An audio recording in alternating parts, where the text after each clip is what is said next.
one thing I keep hearing and I keep remembering, that I really want to touch base on is the stigma part. Like, because stigma, I feel the stigma on it makes people feel like they can't talk about it without being judged, right? Without being criticized for what they've fallen into. You know, like I think about the the fact that like a lot of a lot of a lot of like friends that I know that maybe or family members that have gotten addicted to any opioid like has started from like, oh, I had a back injury, or I was battling this other sickness, and in the hospital they gave me, you know, they give fentanyl Yeah, in the hospital. I have scoliosis. They gave me narco, and it was the strong narcos, and I wouldn't even like to take them at first because I would just feel high, like, and I wouldn't feel the pain. But then slowly, I would need to take it because I was morphine. in pain. What about morphine, right? Yeah. Morphine. Like I have friends. I have friends that are that have like are battling different illnesses that cause their body so much pain that they're being given morphine, and then all of a sudden they get sent home, and all they want to do is get back in that hospital to get back on that morphine, like. And it's like and I had to have a conversation with a doctor, and I'm like, yo, what are y'all gonna do to help him, like, wean him off of the morphine that y'all giving him in here when he comes in here? You know what I mean? What are you guys gonna do? And they were like, oh, thank you for saying that, because now we got to come up with a plan to do that. And it's like, if you don't speak up for yourself or for your friends or for your family about the medications that are being given in the hospital, again, the system is here for the money, okay? Yes. Like, all this medication they're giving to people in the hospital is money for the hospital, okay? For big pharma. They see like our community as a market. Okay? There's this. I've literally heard doctors say, and like top CEOs of this company say, this market is always going to be here. And they're talking about the black and brown people struggling with diabetes, with like all these chronic different issues, COPD, and all these things, and they call it a market. This market is always going to be here. And that, like, I can't, like, I lasted 3 months, and I had to get out of there. You feel me? Like, it wasn't for me, and I couldn't even understand it. Like, but if they see it as a market, then we really gotta be. They're not there for the people. They're there for the money, and we gotta step in. It really. I mean, when I tell you, when I say that, I'm talking about. I was seeing patients in the tenderloin. Y'all been to the tenderloin? Like, the tenderloin, it is where anybody who's like pretty much, not anybody, I'm not gonna talk, like, I love the tenderloin. Like, I love people, period. I just want to say that, human to human, everybody, like you said, like, human to, like, I see people as humans and souls. Like, I don't see them colors or age or how much money they make or nothing like that, right? Human to human. Like, but there is a lot of people that live there that are either addicted to drugs and battling like different illnesses. I mean, when I tell you that it's such a high rate, like, that is their neighborhood. And so for them to say there's a market, like, it just really, messed me up. But it woke me up too. To be like, when I'm visiting a friend in the hospital and I'm seeing he's struggling, and I'm seeing, all these things, I'm like, yo, like, what's going on with this pain medication? Y'all giving him morphine? What's going on? Like, you feel me? Stepping in. And I just want to get back to too about, I know you want to, like, you're saying I want to save my brother. And I think one thing I'm learning around the stigma part is just like, if we can't really like fix the problem, but we could love them through it. Right. We could love them through it. We could have that grace and mercy through them, because sometimes it might really frustrate us that they're slowly killing themselves because we're like, no, don't do this. And then be like trying to put ultimatums, like, if you don't, get right, I'm not talking to you. And I just want to mention that, to say around the stigma part, like, love them through it either way. And like, you know what I mean, because life is short, again, and I know I'm taking up space, but I want, just share that. Any thoughts? The fact that doctors that go to med school for years on end are prescribing these things to people that aren't even aware of the effects that it could cause to them, and like just what it can make them do. Because when you're on substances, you're not really yourself on it. And let's just be real. That's the truth. Like, you're not 100% there. If anything, especially if you're battling like mental illnesses, you tend to just depend on other things because you feel like that's your escape from like everything, all the issues. But again, like, we don't give treatment. If anything, like you said, it's just a market to just kind of get people more addicted into these things and just kind of ask for it more rather than preventing it. Yeah. So it's just kind of crazy to think that like even doctors are in on it, and then that pharmaceutical companies, they just see us as a number at the end of the day. So it's just crazy that, like, you know, not many people are aware of that market that's out there. And pharmaceutical companies, I think, are one of the biggest, like, they make one of the biggest corporations right now in the U.S. Biggest drug cartel. Yeah, they're the biggest drug cartel. Like, they're the out there. actual cartels. Yeah. And I mean, just cause I always be like the root cause, and like I always go back to like we need to heal. That's why you know we have our communities falling into, you know, like drugs, opioid. There's so many things that you know we can name. And like you're saying, like doctors know about this, nurses know about this. Like we have a health education system, and for those that go to school for that are literally reading all of the new theory, all of the old new theories about medication and education around that, and also like even using holistic approaches to battle this.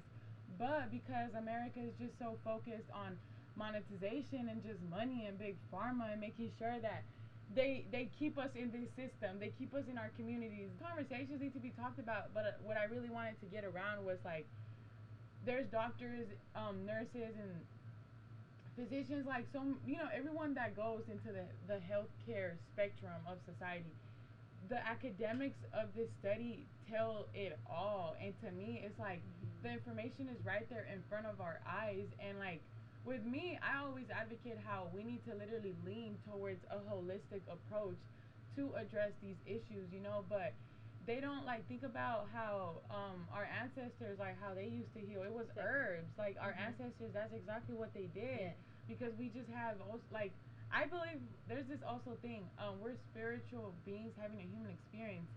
We're fighting battles like these, like the stigma and all of that, like having these conversations. It's important to like get to the root cause of it. And the reason why I said that quote is like, because I'm going back to like the pain and the trauma that we're going sometimes.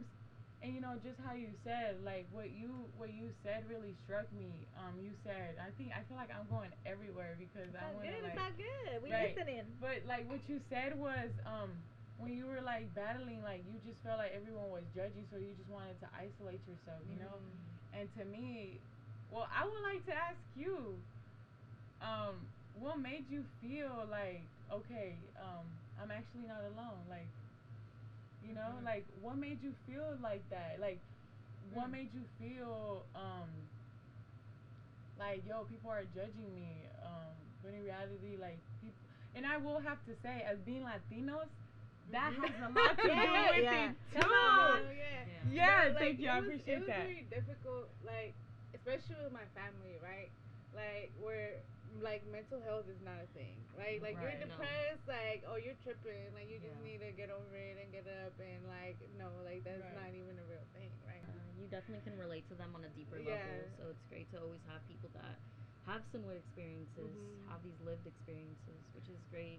And it's crazy because like a lot of times, like even working with you guys, right? Like working with you fellows, and like sometimes they're like, I don't want to put all of my trauma out into that space. I don't want to put all my trauma on our fellows, on our youth. And sometimes I'm like, okay, maybe I don't have to share so much. But then other times I'm like, damn, no, like this is actually something that I went through for a reason, because it needs to be told. It needs to be like, it's part of bringing awareness, right? Yeah. It's part of like why we're here.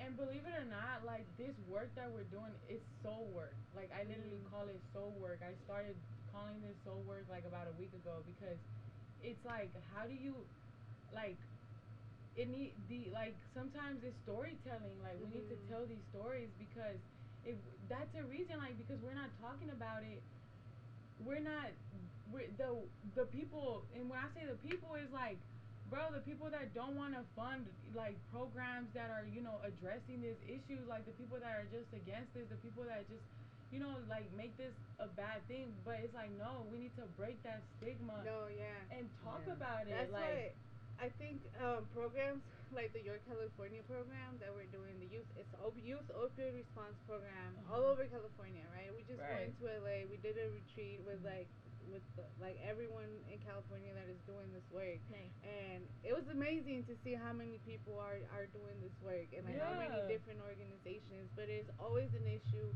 about the laws, right? Like for example, for a youth, there's this thing there's called medical assisted treatment, which is treatment that a person who is addicted to opioids can take to wean off of the opioids and to relieve from that addiction. And a lot of people don't know that these exist. Right. And right now, like the opioid epidemic is huge, especially among the youth, right? Yeah. Especially, and it's getting crazier. Like it's younger and younger as the years go by. I think there were like, I think it was 15 deaths of kids 12 and under. 12 and under. That's crazy. Bro, like there should not be one death Right. No. of a kid 12 and under of With an opioid. opioid. Like Yeah. there's no reason. But there was. And so, but in order for like a youth, I think it's like 16 and under or 18 and under to get medical assistant treatment or Narcan or have any of that, they need parental consent, right? Imagine a parent who is on opioids or may not Yeah. be present all the way in the kid's life. You know, like Yeah. there's just all these barriers for that youth to get the services and resources that they need, right? So it's not just the funders. Like it is part of like or programs being funded and like raising awareness. Yes, like we need those programs, but it's also like advocacy and policy change like plays a huge part. You know, like there's doctors who are aware and who want to help the situation, but they can't do anything because they're stuck on the parental consent part. Yeah. You know, and like they could lose their license if they end up, you know. But then again, like they could also be sued because they could. So it's like a tightrope that in the medical system, because there's people that want to change, there's people that are not aware, and there's just people that don't care. You know. And it goes back to where we're talking about education. There's no power in knowledge. Did you say that, or in education? Sorry. Knowledge is power. Yeah. Knowledge is power. You Yeah. know, I'm really big on that, and it now that you're talking about that and just talking about the stigma and talking about Latinas and being Latino, how we don't really talk about we don't even talk. Sometimes we don't even talk about mental health issues, right? Yeah. So.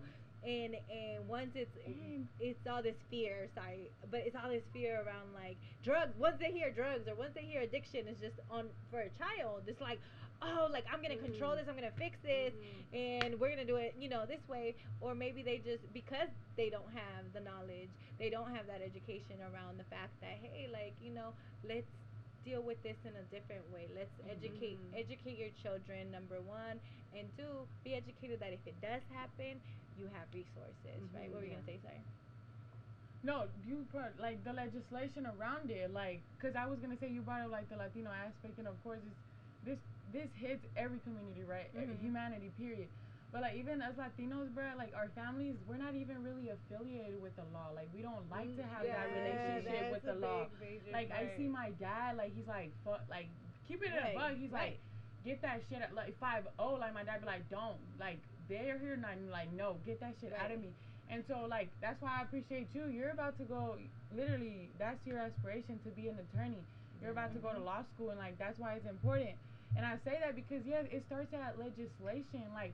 And that's why it's important for us youth doing this work. That's why I appreciate the work that Urban Strategies is doing and how they allow us to, like, speak on stuff. And it's just us that we have to, like, really, like, be firm on it, because youth, us, like, we're an asset to this work. And, like, making it in the aspect of legislation, like, dude, the legalities of American laws within the healthcare system do nothing but just monetize off our bodies. Like, our body is a money generator for them, so if they keep doing that, like, and if we don't speak on this, and they're just gonna keep doing it. And I want it, like, the legislation, bridging that with the politicians.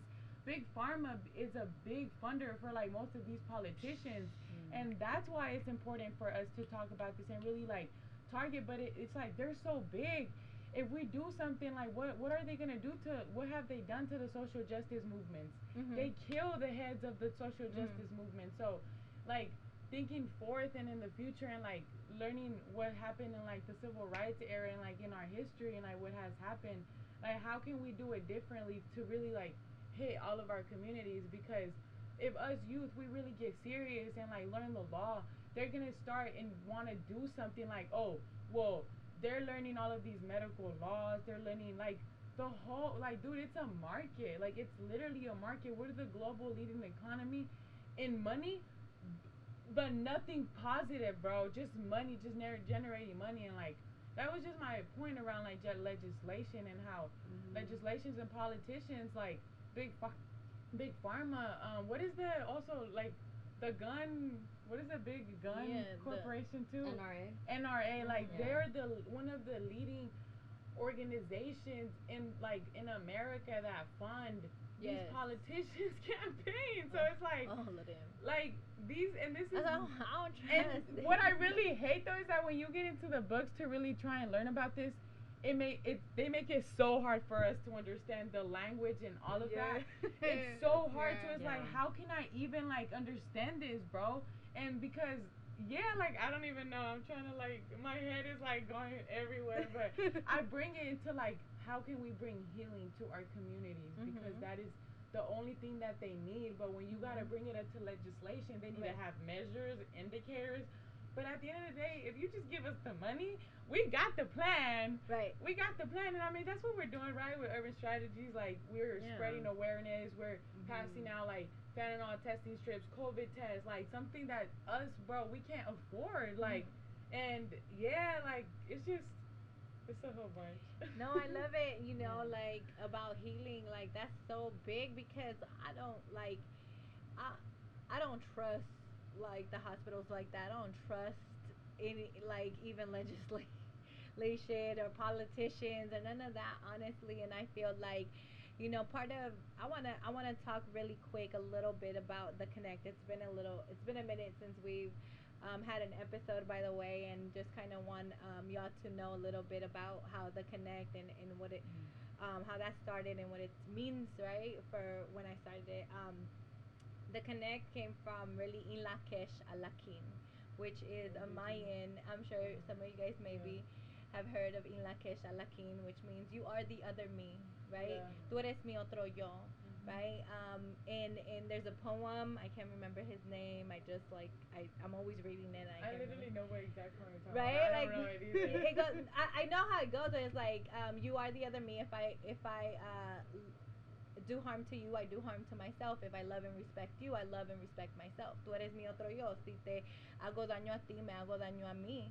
Si te amo y respeto a ti, me amo y respeto a mí mismo. And so going back to from human to human and understanding that you are here because of me. So everywhere we go, we could talk about money and stuff, but the reality is, like you said, we do this work because of in here, right? And so to me right now, as we're trying to build something right now, even with the Kenekt and all the plans we got going on, even with Snowy and the Kenekt Oakland and the Kenekt SF, like we're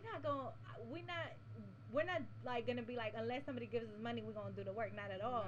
Like we're gonna do the work, and I know, like, as when you put that out into the universe and that energy, and when you put that out into, God always comes back with like, oh, I see you, like I got you, you know, I got you. And I really, you know, going back, like the connecting Lakesh Alakin, like going back into like our roots and our ancestors and stuff, right? I just, this system is not the system our ancestors put in place at all. That's not it, at all. So I don't trust it, and I appreciate everything that does come my way from it, but I don't depend on it. I don't trust it. My faith is not on it. You know what I mean? Like it's just in Lakesh Alakin, you are the other me, and everywhere that I go, it's the signature on my school email. It should be the signature everywhere for me, but like it's that's why it's the Kenekt. We are connected. Me and you are connected. We are connected to nature. We are connected, and you know, if we go and I have this just love and passion for souls and other people that I'm just like, everywhere we go, let's just share this message. Everywhere we go, no matter what, if you out there, if you watching, if you out there in all these lives, y'all share the message. You know, be advocates to in the community. Be advocates for the people. We got a question. When is the time and date for the next event? We do have an event coming up August 27th. It's Opioid Awareness Day, so of course we're gonna be there, bringing awareness to the opioid epidemic, bringing awareness to the fact that youth need this resources, youth need this awareness, and creating a space not only for people who have been affected by the opioid epidemic, who have lost somebody, who has been affected by substance use disorder, but also bringing a space for people that don't know anything about opioids, that don't know what the opioid epidemic is, that don't have any idea that there are actual resources, that there's actual medication. Did you guys know about the Good Samaritan law? Know a little bit about it. You told me a little more around how it relates to this. I know about it in different ways, but tell us. So a lot of people don't know about the Good Samaritan law, which is a law that protects someone who is calling 911 or helping someone who is overdosing, right? So like if you're with someone that's overdosing and you're on parole, or you don't want to talk to the cops or anything, you're actually protected by the Good Samaritan law. So we're going to have information like that on August 27th. It's going to be on Oak Stop. You can register on the link. The flyer is the UC Bay Area Instagram profile, so go check it out. Natalie is actually going to be a guest speaker, a keynote speaker there. Jocelyn and Stephanie will be there. We're going to have some dope local artists. We're going to have Daisy Jenkins, Greg G. We're going to have Rousseau as a DJ, and we're going to have Gunna Glows Global performing as well. So it's going to be a dope time, and it's a great cause. Like, honestly, it is. Like we've been saying, right? We're going to do this work having fun. Cause like, and what I was even going to say is, like, doing this work is also important to bring the babies, like, so they can be exposed to this work at an early age, you know, so that it's about bring the youth out, because like this is like intergenerational too, you know. So we start with everyone, you know, is affected with this. So if we start with these new generations that are like being raised that way, you know, when 2045, like all of this can be minimized, you know. So definitely. We're here to save lives. Awareness saves lives. You know, that event, I imagine it being that like safe space for everybody. That like space where you don't feel like, you know, there's stigma there. There's that love. You know, I just because when you were sharing your story, Snowy, I was you were saying like how what helped you was like that unconditional love and just that friend, right? And I feel like that's, I don't know if you feel this way about working with the youth, but thinking about youth, that's like what I'm always constantly, how can I create a space where youth feel safe, safe to talk, safe to share, safe to share, you know, what they're going through, and just kind of, and just be themselves, like without no judgment. And so I don't know if that's, I definitely could relate to that. So aside from my fellowship, I'm actually a counselor assistant to high school students, and I went to UCLA. I obviously could have stayed in Los Angeles, but I decided to come back to Vallejo because I felt like I needed to connect with my community. Although, like, there are a lot of resources in Los Angeles, and there are, like, a lot of kids that come from, like, the same backgrounds as me, I feel like there weren't as much resources out there. So when I heard about Urban Strategies Council, that's when I was like, whoa, like, there's actually something that is similar to what bigger cities have, like the resources. And I was just so interested in that because my sister actually got me into it. It's kind of funny. So it's kind of like a little family affair going on. We're like very like passionate because we just do it out of the kindness of our hearts, because like we've been in those situations where like we've seen people impacted by just their traumas, and just it kind of, and just people not really understanding where they're coming from. Like, you know, when kids are acting out, people are like, oh, they're just being bad, like they're just being a little brat. But you gotta just understand, like, you don't know what's going on behind closed doors. You don't know if they're being fed. You don't know if they actually have somewhere to sleep. Like, those are things that we don't really consider. So when I'm with these students, like, I try my best to just give that space and just kind of like how they're learning, I'm learning too, like, to know, like, you know, we all have our histories, and just kind of going back to like the whole like breaking these stigmas. Like, we got to break the stigmas of like these kids just acting out for no reason. Like, no, like these kids are acting out for a reason. Like, they need that attention, they need that connection. Communication. They're communicating. So we need to connect, kind of like the podcast. Like, we need to connect with these kids. So like when they go off into their adult lives, like they're connecting with youth too and passing on this knowledge that we give to them. So that's why it's important that we start with, you know, kind of like a tree. You got to start with the roots. And what are the roots? Right. It's the kids. That make our community. Exactly. And what's the trunk? What's in the trunk? What are the leaves? That I like that. I'm gonna start using that. Kind of like our logo, Elevate Youth. Right, Council. Elevate. Right. Hello. Yeah, you gotta relate it back to that. So yeah, like it's important we start with youth. Like although everyone's affected by it, youth is the number one priority always, because they're the future. They're the future. Yeah, like at the end of the day, be running our country when we I think it's also important though, like yes, like start with the youth, but we also have, and this came up to me in this whole conversation that we were having. We were talking about, you know, like our culture and like our elders and like there's this like generational break that like there's this miscommunication generationally, right? So it's like. And I think social media and that's a whole another topic that you know we don't gotta get too into, but like just all these distractions that our youth are growing up with, you know, and so we want to build that bridge with the inner generations, like so that because like I can speak for our Latino culture, right? Like our parents coming, like my mom coming over here, crossing the desert and like going through that battle, and I can see how my struggles are very different from hers, where she's like, okay, you got food, you got shelter, what else do you need? Like why are you over here tripping, right? So it's like creating that awareness for our youth that like our parents lived in a whole different era, you know, so it's like definitely different. And like that goes back to like the pain. Like pain is pain. Like they went through their pain, but we have our pain too. And like a sin is a sin. There's no degree to what it is. And what I was gonna say, I'm like, we should tell them like the work that we do with Elevate Youth.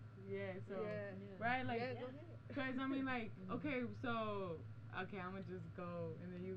I'm just like, why? Take us places. Aside from the In Your Corner initiative, how we actually found out about this whole thing was through our fellowship, which is Urban Strategies Councils, like Elevate Youth Council. Me and Jocelyn, we've been fellows for about a year now, and we're like a couple more of the fellows. And a couple more of the fellows, and we've actually gained some new like fellows, which is pretty cool because like. It's just showing how there's so much more exposure going on in our communities, and people are just like, whoa, like I want to be a part of that, which is great because like you're motivating people to be a part of like different initiatives that are going on. So we go like they went to high schools and done presentations like in different schools. We literally like do community drives, like just pass out like Narcan, Fentanyl, test these strips, like COVID-19, like for June 10th. That's literally what we did, you know. And it'd be funny. I really love the way we do it because. For one, like Urban Strategies, I believe like we're kind of like the beginning of the youth engagement. So the way that we've been doing it, sometimes we just like we're like for June 10th, we were like, yo, like let's plan, you know, to just go to, you know, Lake Mary and just give out. And the reactions that I got from the community, I was so like, whoa, like our community really needs these. Like people were like, you got fentanyl testing, bro, come on, can I get two? And like we also gave like sanitizing you know, essentials and stuff like that. And to me it was just like, yo, like, you know, you guys did a presentation, you know, in LA talking about like the opioid, you know, just doing awareness.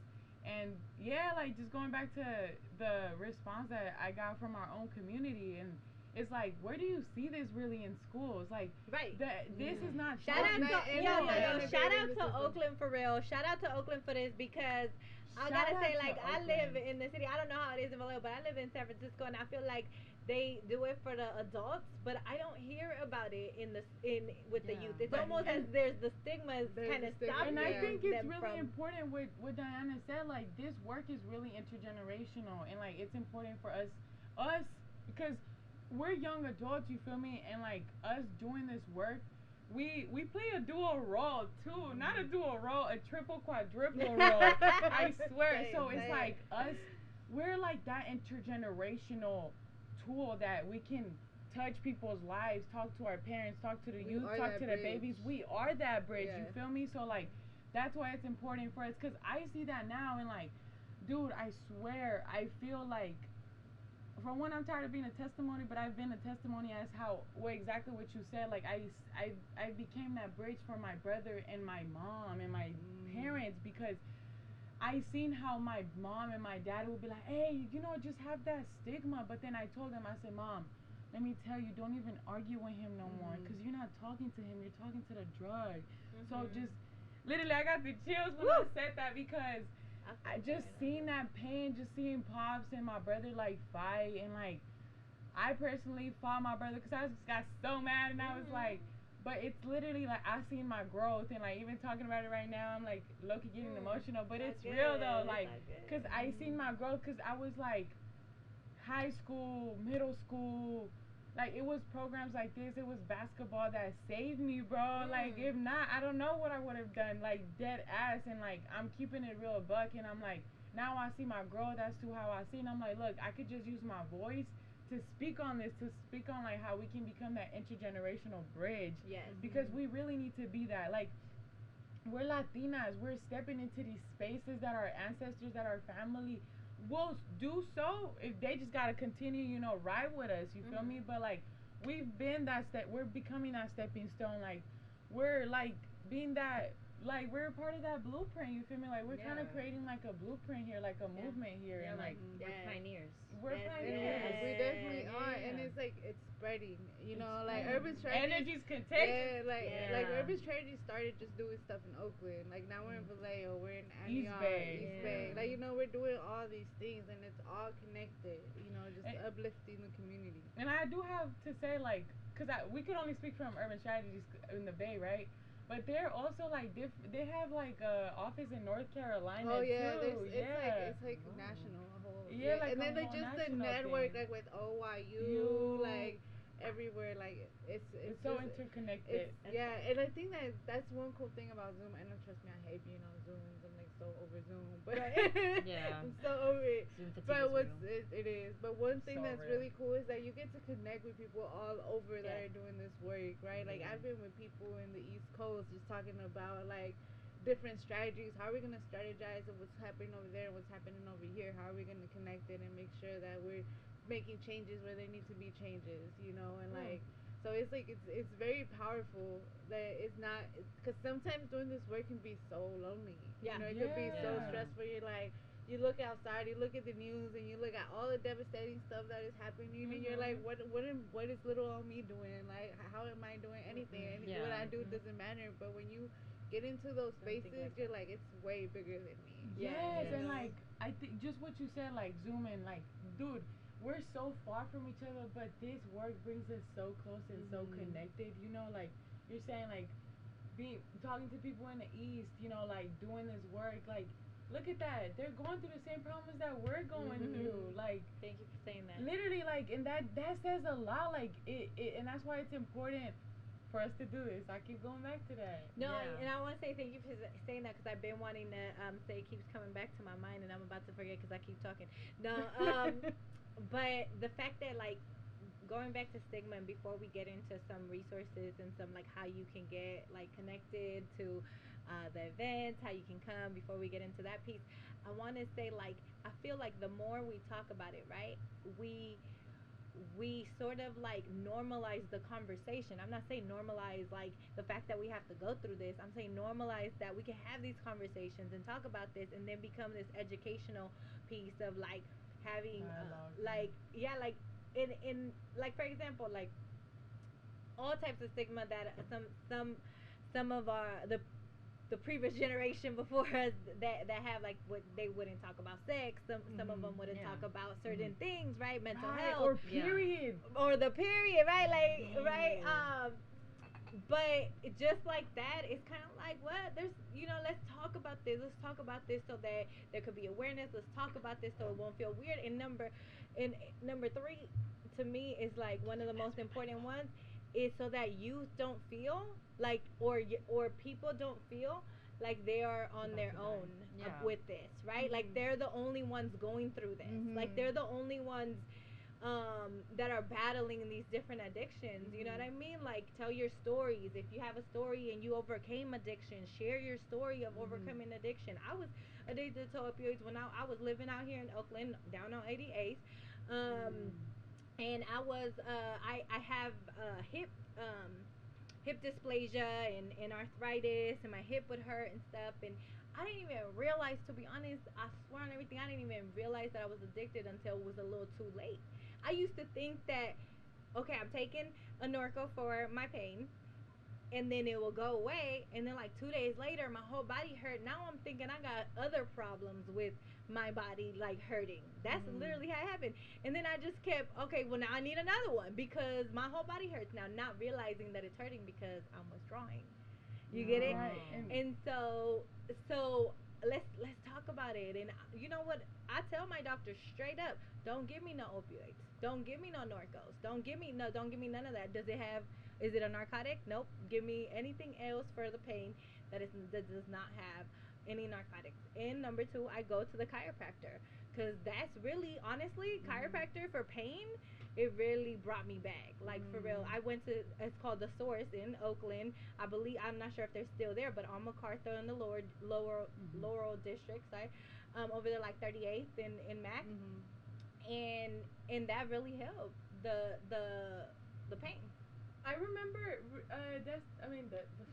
Stephanie, remember when we had the event, when Coach J came and she talked about how like, having these conversations, we should even be very careful around what language we use. Like, it's not addiction. It's really, like, do you remember that? I'm, like, really trying to bring, it was so real and so deep that I forgot how but she said, like, even using the word addiction shouldn't even really be used, and simply because what is that kind of saying about you? It's kind of saying that you're an abuser, like, or you know what I mean? It's we use person first language, right? So instead of telling someone, oh, you're an addict, or you're an alcoholic, right? You're battling this and that. No, like, you are not the problem. You have a problem.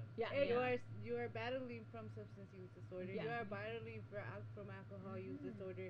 You know, like, it's exactly that. You are not the problem. Like, you have a problem. Let's work with it. Yeah, because for sure. It's like sometimes, bro. Like, just like thinking, like, I could apply, cause like sometimes they may think that they're the problem, but in reality, like, no, bro. Like, it goes back. Like, all you need is love. And that goes to, like, you know, like, that's why there's so many overdoses, right?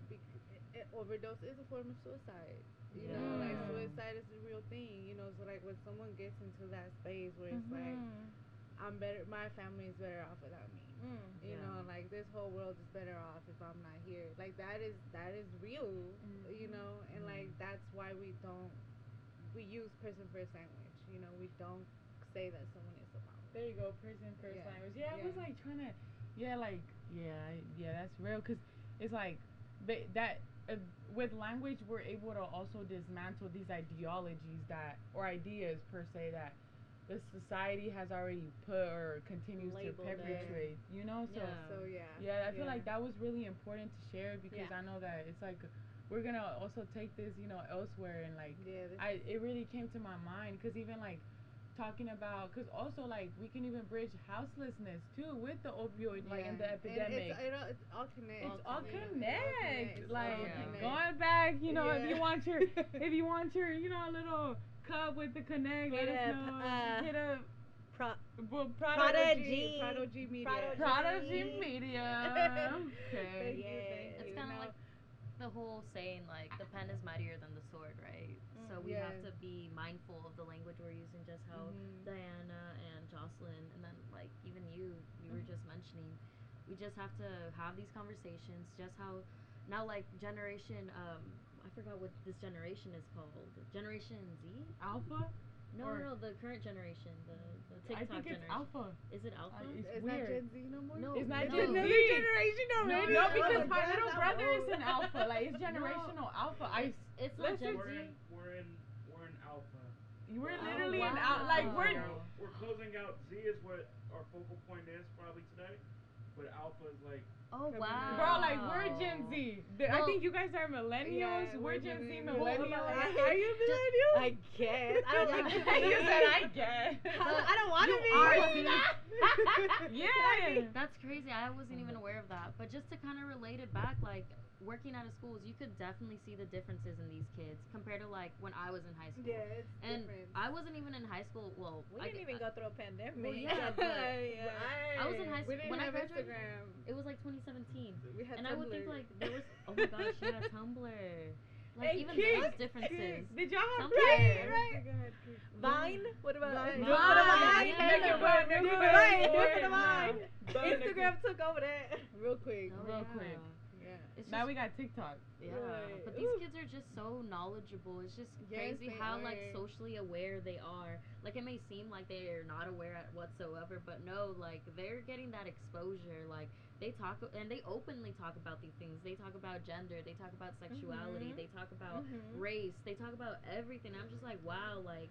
It's because these conversations are being held and Yes. like they're having these courses like on sex education. Yes. Like if you think back to like the 2000s, I remember there was like a lot of like teen pregnancies. There was like a huge surge.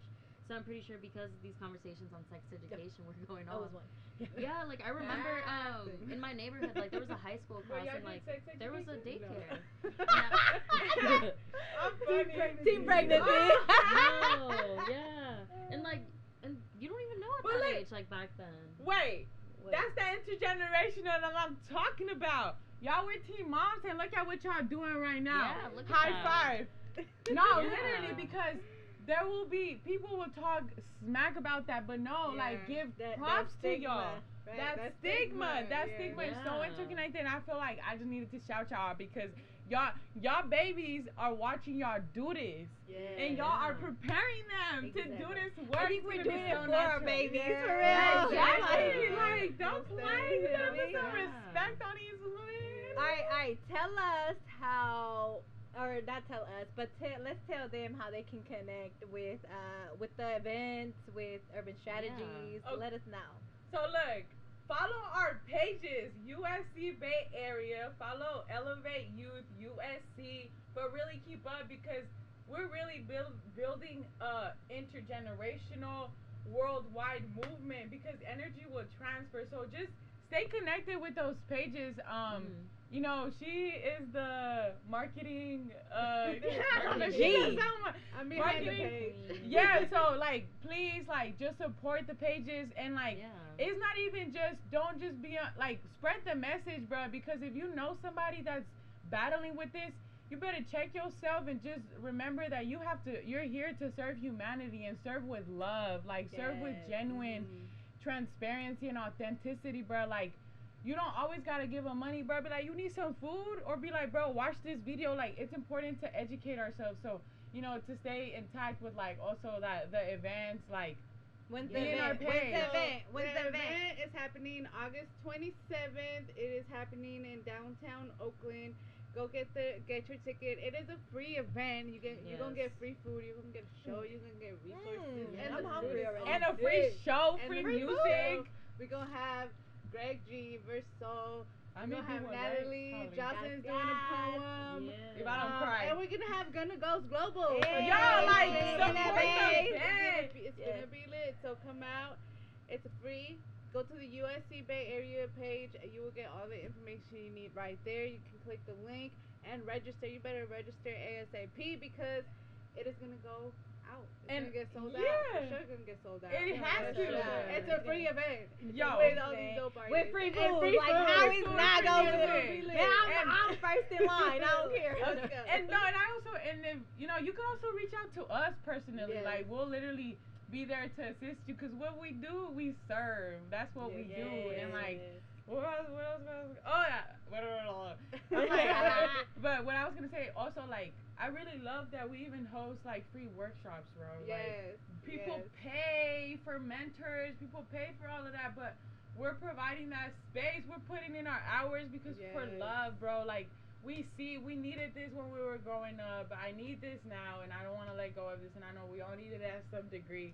So just like, you know, just Yeah, Connect just with tap us. in, Tap connect. in, Yes. connect. Tap in. If you're Yes. youth between the ages 16 and 24, you need something to do, you want to get involved, hit us up. Yeah, I know. USC Bay Area. People love to, bounce some too. So show up. But why that's it? People love to get turned. Like, come get turned the way we do it. You can just vibe with us. Yes, vibe with us. Yes. So I'm Estela Natalie on Instagram. Just shout out to me, to myself. Yes. Nah, just No. kidding. No, I just want to shout out my page so y'all can follow me if y'all need anything. Hit me up, or the Kenekt page as well, Your page? which is My the page. Kenekt podcast. It is the Kenekt podcast. Yeah. Look, if My why bad. someone Sorry, lied I to me, apologize. I apologize. I always My forget. bad. Sorry, y'all. It's been a long day. What you wanna share anything? Yeah, just go ahead and follow our page, the Urban Strategies Council page. You'll find a lot of resources, and like Jocelyn mentioned, you could even follow some of our pages if you want to stay connected, or just simply have a conversation on this if you want to be, educated, or just have more tools given to you so you could spread the wealth. If y'all want some workshops done at your organizations or Yeah. at your schools, I don't know if that's a thing. Yes, Yeah. But I definitely want to make it a thing. I want y'all at my school for real, for Yes, real, for real, for good. real. Let's have it. Let's make Girl, it. what's Let's up? do it. Let's do it.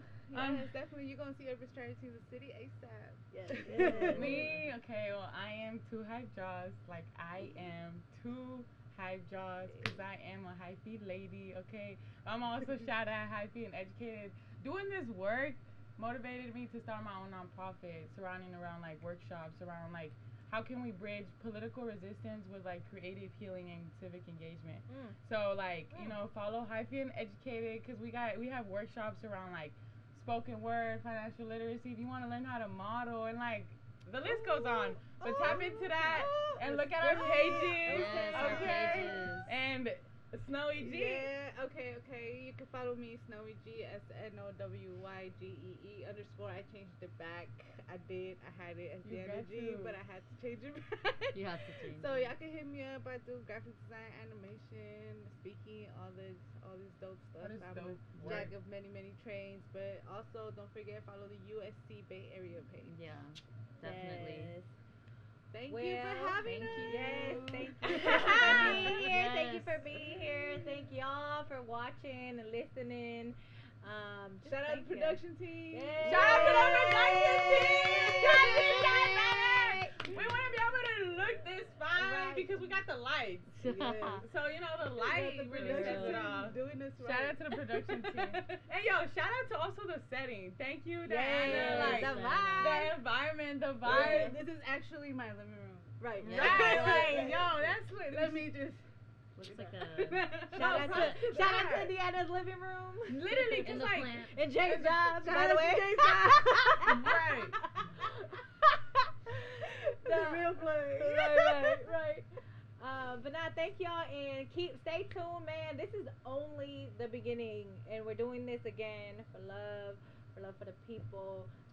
Power Stay to the tuned. people. This is how we do like community through online. That's what we're doing. Community and We how you can connecting. connect. Yes. We So connected. We stay connected. connected, y'all. Stay connected. You don't want to miss out.